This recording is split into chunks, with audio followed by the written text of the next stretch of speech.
The show is primarily played out on the game board. The game board is made of sectors, approximately 2-inch hexagon tiles. Each player starts the game controlling 3 rows of friendly trenches: front line, support, and reserve. Between the two sides is no man's land. At the end of each player's side is the player's supply depot. The supply depot is responsible for supplying this section of the front line and is critical to the game. More on this later. The game board is where the fighting happens. Frontline trenches are springboards for attacks into no man's land and are where strategic defensive lines can be established and defended.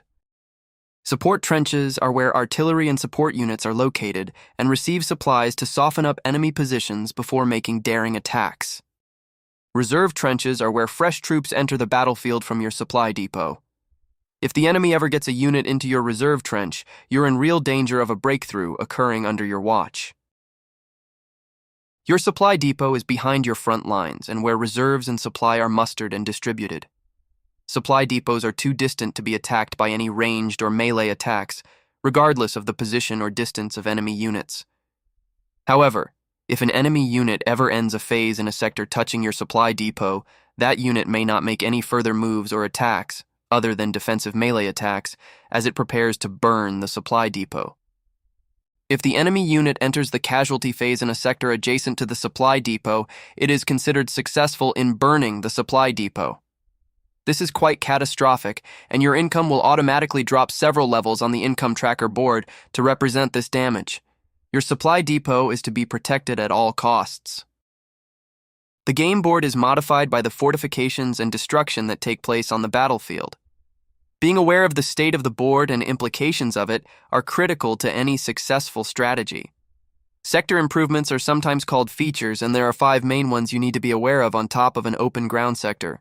Trenches and trench lines are dug in positions where infantry units hide from incoming fire and prepare to mount a defense from incoming lines of troops. Barbed wire and wire fields, which close off choke points and restrict the movement of your forces.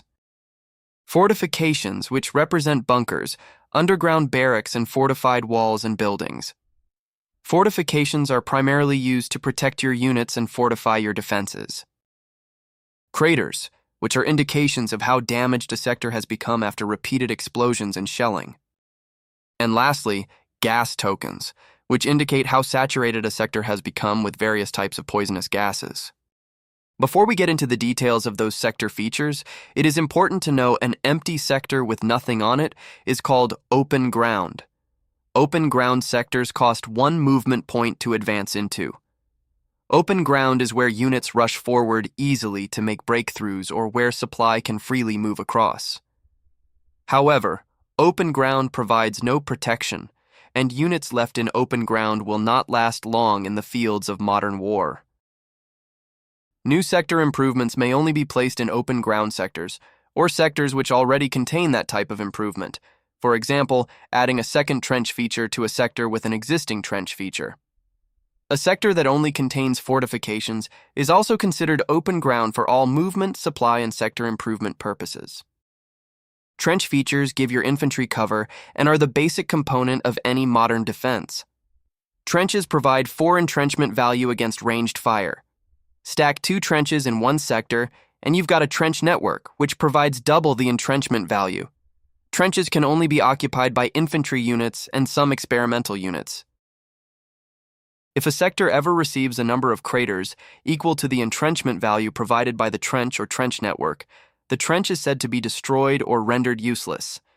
Units present in the sector lose subsequent entrenchment bonuses from further ranged attacks the trench may have provided, though the silver lining is the craters from a heavily damaged sector may still protect the unit present somewhat.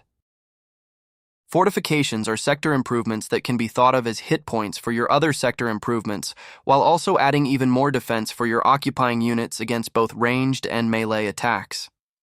Unlike trenches, all sectors and units benefit from the presence of fortifications. Each level of fortification provides an additional entrenchment value to any unit or supply occupying a sector.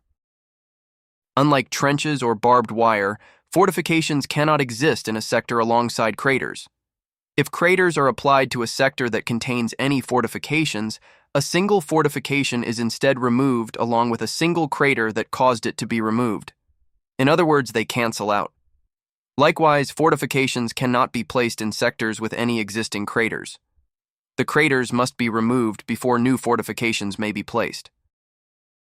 Barbed wire is an impassable barrier that blocks almost all supply, infantry, artillery, and experimental units from moving.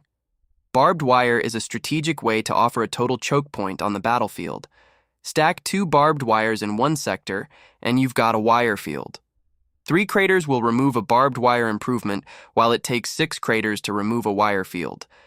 Fortifications may of course be used to increase the total number of craters it will take to remove the improvement. Craters are the damage to the battlefield that masses of artillery or experimental units are only capable of.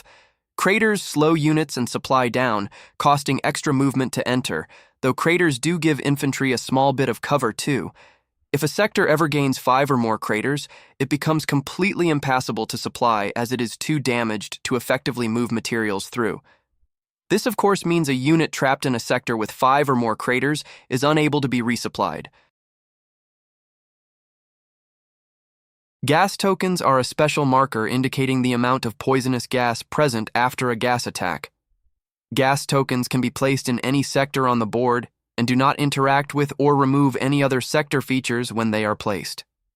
Units or supply moving through gas tokens treat each gas token as if it were a crater in the sector, in addition to any already existing craters. The full rules for gas attacks are explained elsewhere, but if a unit is present in a sector with any gas tokens at the end of a phase, it may take damage and be destroyed. One more thing worth knowing.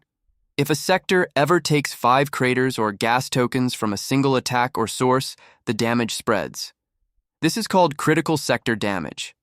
Each sector next to the sector which received the crater or gas token gets an extra crater or gas token too. This concludes everything you need to know about the board and its features.